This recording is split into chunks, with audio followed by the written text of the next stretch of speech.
நான் சேனல் வச்சிருந்தேன், அழகா வீடியோ போட்டேன், ஒண்ணு விளங்கல, அது ஒண்ணு விளங்கல. ஹாய் காய்ஸ், வெல்கம் அவர் தமிழ் விளாக்ஸ். இந்த வீடியோவில் நம்ம எதை பற்றி பார்க்க போகிறோம்னா NS200 டிஸ்க் பிளேட்டை NS160க்கு அப்கிரேட் பண்ண போகிறோம். ஸோ ஃபுல்லாக வீடியோ பாருங்கள். ஆல்ரெடி நிறைய ஷார்ட்ஸ் போட்டிருப்பேன் யூடியூப்பில். ஸோ அது கிளியராக இருக்குமா தெரியல. இது வந்து ஃபுல் வீடியோ எடிட் பண்ணி இந்த வாட்டி அப்டேட் பண்ணுறேன். கொஞ்சம் சேலஞ்சு தான் இந்த வீடியோ.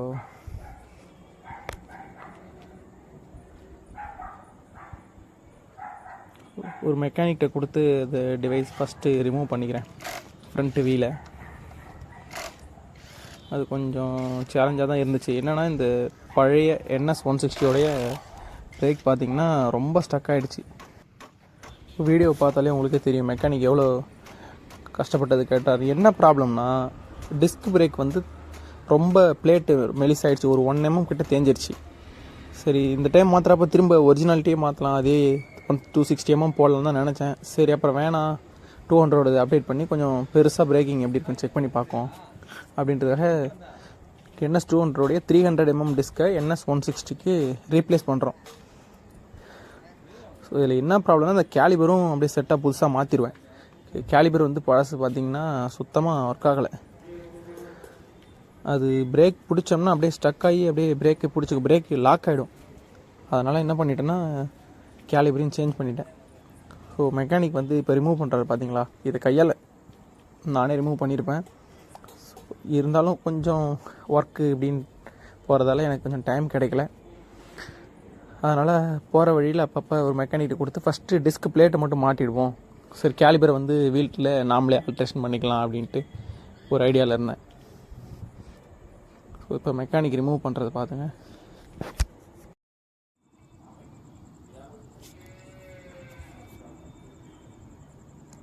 ஃபஸ்ட்டு இந்த டிஸ்க் பிளேட்டை ரிமூவ் பண்ணிக்கிறோம்.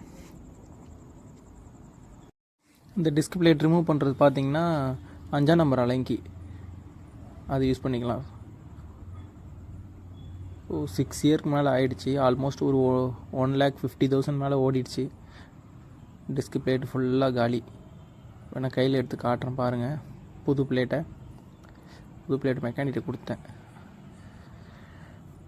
அந்த ABS ரிங்கெல்லாம் பக்காவாக ஃபிட் ஆகும். இதில் வந்து ஃபிக்ஸ் ஆகுமா ஆகாதான்னு நீங்கள் சந்தேகப்பட தேவையில்ல. NS160க்கு NS200 BS4 BS6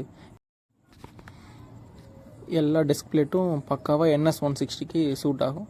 இந்த பல்சர் பஜாஜ் பொறுத்த வரைக்கும் பார்த்திங்கன்னா பார்க்க கொஞ்சம் வேரியண்ட்டாக தான் இருக்கும். ஆல்மோஸ்ட் எல்லா பார்ட்டும் ஒரு வண்டியிலேருந்து எடுத்து ஒரு வண்டிக்கு அப்படியே ஃபிக்ஸ் பண்ணலாம். அது ஏன்னா அது பண்ண மாட்டானுங்கன்னு தெரியல. கேட்டால் இது காஸ்ட் கட்டிங் பண்ணுறேன் அப்படின்ற பேரில் NS160க்கு வந்து 260 mm கொடுத்துருக்காங்க. இப்போ வரவில்ல BS6க்கு. நான் வந்து BS4 எடுத்தேன். இதில் பார்த்தாலே தெரியும் என் கையில் இருக்கிறது. இது வந்து 260 mm டிஸ்க்கு. மெக்கானிக் வந்து அங்கே ஃபிக்ஸ் பண்ணுறது பார்த்தீங்கன்னா 300 mm. அது ஆல்மோஸ்ட் ஃபஸ்ட்டு RS200 தான் இந்த பிளேட் இருந்துச்சு. 2012 300 mm விட்டுருந்தாங்க RS200. NS200 பார்த்தீங்கன்னா 2017-2018 தான் 300 mm டிஸ்க் அப்டேட் பண்ணாங்க. NS160 லான்ச் பண்ணது பார்த்தீங்கன்னா 2017 இல்லை 18 தான் இருக்கும். அப்போ லான்ச் பண்ணுறப்ப பார்த்தீங்கன்னாலே 240 mm. நான் எடுக்கிறது பார்த்தீங்கன்னா 2019 சிங்கிள் சேனல் ABS மாடல் எடுத்தேன். இதில் பார்த்தீங்கன்னா எனக்கு வந்து 260 mm. ஸோ ABS அப்டேட் பண்ணது கொஞ்சம் பெனிஃபிட்டாக இருந்தது.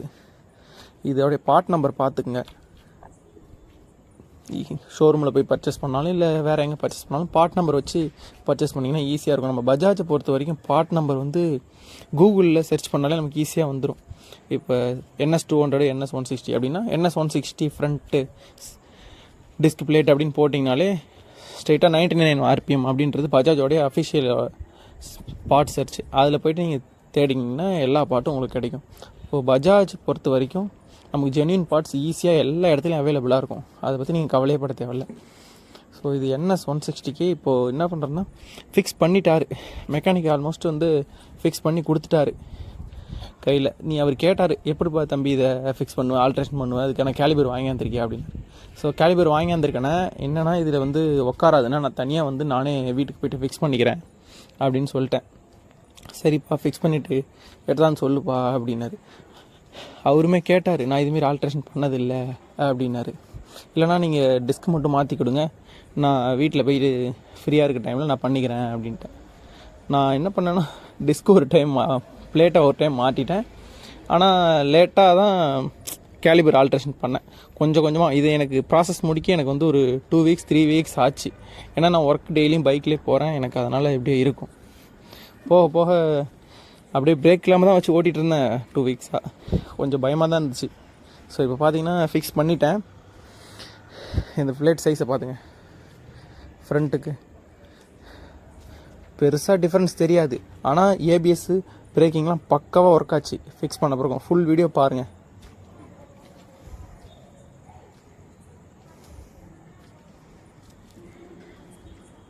ஸோ இதான் பழைய கேலிபர்.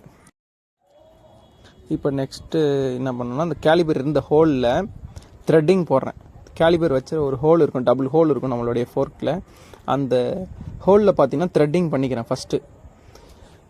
அது ஒரு லேத் கடையில் கொடுத்தேன். அங்கே ஒரு அண்ணன் வந்து ஆல்ட்ரேஷன் பண்ணி கொடுத்தாரு. அதில் என்ன போல்டு செட் ஆகும்னு பார்த்தீங்கன்னா 15 mm போல்டு கரெக்டாக இருக்கும். அப்படியே நம்ம கேலிபருக்கு யூஸ் பண்ணுறது பார்த்தீங்கன்னா 12 mm போல்டு. அதில் வந்து இன்ச் பார்த்தீங்கன்னா 10 mm சைஸில் இருக்கும் உள்ளே போகிற போல்ட்டோட சைஸு. நட்டோட சைஸு 12 இருக்கும். இதில் பார்த்தீங்கன்னா நட்டோட சைஸு 15, உள்ளே போகிற போல்டு சைஸ் பார்த்தீங்கன்னா 12 இருக்கும். அந்த த்ரெட்டை அதுக்கேற்ற மாதிரி மார்க் பண்ணி ரெடி பண்ணிக்கிறேன். ஸோ இதான் அந்த பிளேட்டு. நான் அங்கேருந்து மெக்கானிக் ஷெட்லேருந்து எனக்கு கட் பண்ணி கொடுத்தாங்க. இது ஒரு பிளேட்டு. இந்த பிளேட் பார்த்தீங்கன்னா வேறு ஒரு ஒர்க் ஷாப்லேருந்து கட் பண்ணி எடுத்தாந்துட்டேன். ஆல்ரெடி இது ஷீட் ஷாப்பு, இந்த மெட்டல் அந்த ஷாப்பில் கேட்டாலே இது கிடைக்கும். உங்களுக்கு தேவைன்னா ஒரு அடி வாங்கிக்கலாம், ஒரு 6 அடி வாங்கிக்கலாம். இது அந்த பொசிஷன் போதும். அப்புறம் என்ன பண்ணேன்னா கேலிபர் வச்சு ஃபிக்ஸ் பண்ணி ஃபஸ்ட்டு மார்க் பண்ணிவிட்டு இந்த லேத்தில் கொடுத்து அதை ட்ரில் பண்ணிட்டேன். அவங்க ட்ரில் பண்ணுற வீடியோ பார்த்துக்குங்க. ஃபஸ்ட்டு எப்படி மார்க் பண்ணியிருக்கேன்னு. ஒரு ஹோல் சின்னதாக இருக்கும், 2 ஹோல் பெருசாக இருக்கும். மொத்தம் 4 ஹோல் அதில் ட்ரில் பண்ணணும் நம்ம வாங்கின அந்த பிளேட்டில். இவங்க 2 தான் பண்ணி கொடுத்தாங்க, இன்னும் 2 வந்து நானே ட்ரில் பண்ணிக்கிறேன் அப்படின்னு சொல்லிட்டு இதை மட்டும் மார்க் பண்ணி நான் எடுத்துகிட்டு வந்துட்டேன் கேலிபருக்கு இருக்க மாதிரி. இதுதான் பார்த்தீங்கன்னா NS 160 அதோடைய கேலிபர் மவுண்ட் ஆகிற அந்த எக்ஸ்டென்ஷன் பிளேட்டு. இந்த பிளேட்லேருந்து என்ன பண்ண போகிறோன்னா அந்த காட்டுறோம் பார்த்தீங்களா கையில், அதுலேருந்து இந்த ஏபிஎஸ் பிளேட்டு ஃபிக்ஸ் ஆகிற மாதிரி இதோ அந்த ரவுண்டாக இன்னொரு போல்டு இருக்குல்ல, அந்த சைஸோட கட் பண்ணிக்கிறோம். இப்போ பாருங்கள் அந்த வீடியோவில் கட் பண்ணுறது ஃபுல். இப்போது இதில் பார்த்தீங்கன்னா இந்த காடியை மட்டும் லைட்டாக கிரைண்டிங் பண்ணணும். அப்போ தான் இந்த பிளேட்டு போய் இடிக்காது. எதனால் என்ன ப்ராப்ளம் அப்படின்னு பார்த்தீங்கன்னா, ஆல்ரெடி என்எஸ்ல இருந்தது 3.6 mm திக்னஸ் உள்ள பிளேட். இப்போ வந்து 4.6, 1 mm அதிகமாக இருக்கவே இந்த பிளேட்டு போய் அங்கே ஏபிஎஸ் ரிங்கு பிளேட்டில் இடிக்கும். அதனால் இது 1 mm குறைக்கணும். இப்போ லைட்டாக இதையும் கிரைண்டிங் பண்ணிடுறேன்.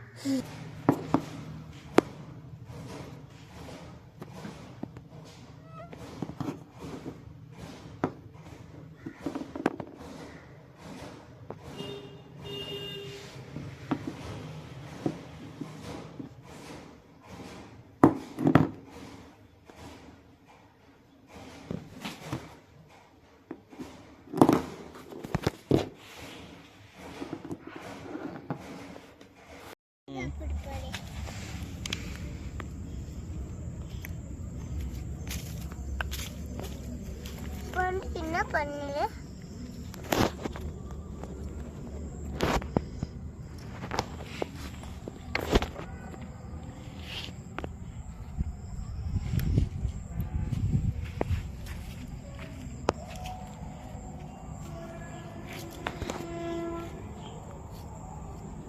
ஸோ வீடியோவில் பார்த்தீங்கன்னா தெரியும், ஏபிஎஸ் சென்சார் வந்து ஃபிக்ஸ் பண்ணிக்கிட்டேன். ஆக்சுவலி இது பார்த்தீங்கன்னா ஏபிஎஸ்க்கும் ஒர்க் ஆகும், ஸ்பீடோமீட்டருக்கும் ஒர்க் ஆகும். ஸோ இதான் அந்த மவுண்ட்டு. இன்னும் 2 ட்ரில் பண்ணிக்கிட்டேன் பாருங்கள். இந்த 2 ட்ரில் பார்த்தீங்கன்னா கேலிபர் உட்கார வைக்கிறது. ஸோ பார்த்தீங்கன்னா கேலிபரை ஃபிக்ஸ் பண்ணியாச்சு. கேலிபரில் நான் உட்கார வச்சு ஃபிக்ஸ் பண்ணி செக் பண்ணிட்டேன். இன்னும் ஆயில் மட்டும் கனெக்ஷன் பைப் கொடுக்கல. ஸோ இது NS 200 BS4 உடைய சிங்கிள் சேனல் ஏபிஸோட கேலிபர் செட்டு 300 mm. இந்த பார்ட் நம்பர் நோட் பண்ணிக்கோங்க. ஆயில் பைப் ஃபிக்ஸ் பண்ணியாச்சு. ஃபிக்ஸ் பண்ணிவிட்டு இன்னும் ஆயில் ஊற்றாமல் வச்சுருக்கேன். பைப் மட்டும் தான் ஃபிக்ஸ் பண்ணியிருக்கேன். ஆயில் ஊற்றுறதுக்குள்ளே ஒரு வாட்டி ஃபிக்ஸ் பண்ணி செக் பண்ணிக்கலாமே அப்படின்ட்டு பார்த்தேன். ஸ்பீடோமீட்டர் பக்காவாக ஒர்க் ஆகுது. ஏபிஎஸ் ப்ராப்பராக பிடிக்குது. ஆயில் மட்டும் ஊற்றி ஒரு வாட்டி பிரேக்கிங் செக் பண்ணிக்கிறேன்.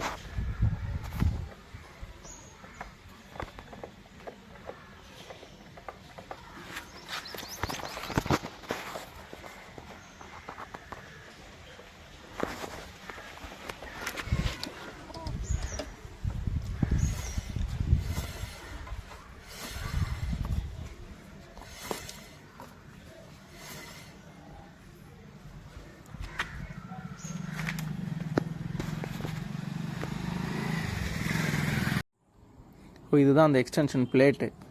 இதை லைட்டாக கட் பண்ணி ஆல்ட்ரேஷன் பண்ணிக்கிட்டேன். ஆல்ட்ரேஷன் பண்ணிவிட்டு இந்த 2 காடி வச்சு கேலிபர் உட்காரதுக்காக வெல்ட் அடித்தாச்சு.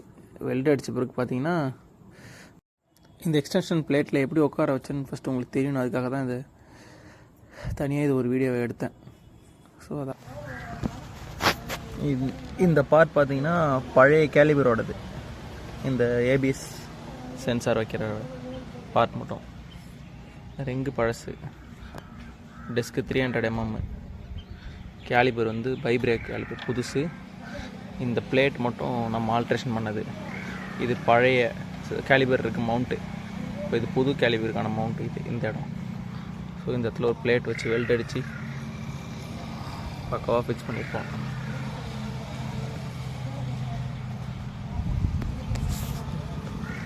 பார்த்தீங்கன்னா தெரியும் சென்சாருக்கும் அதுக்கும் கேப் எவ்வளோ இருக்குது. பிளேட்டு டெஸ்க்குக்கு பக்காவாக இருக்கும்.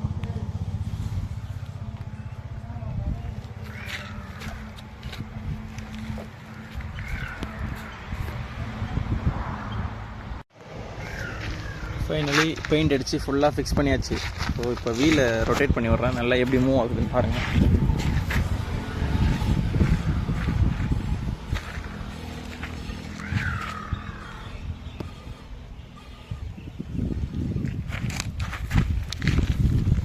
வீல் நல்லா ஃப்ரீயாக மூவ் ஆகுது. எந்த ப்ராப்ளமும் இல்லை.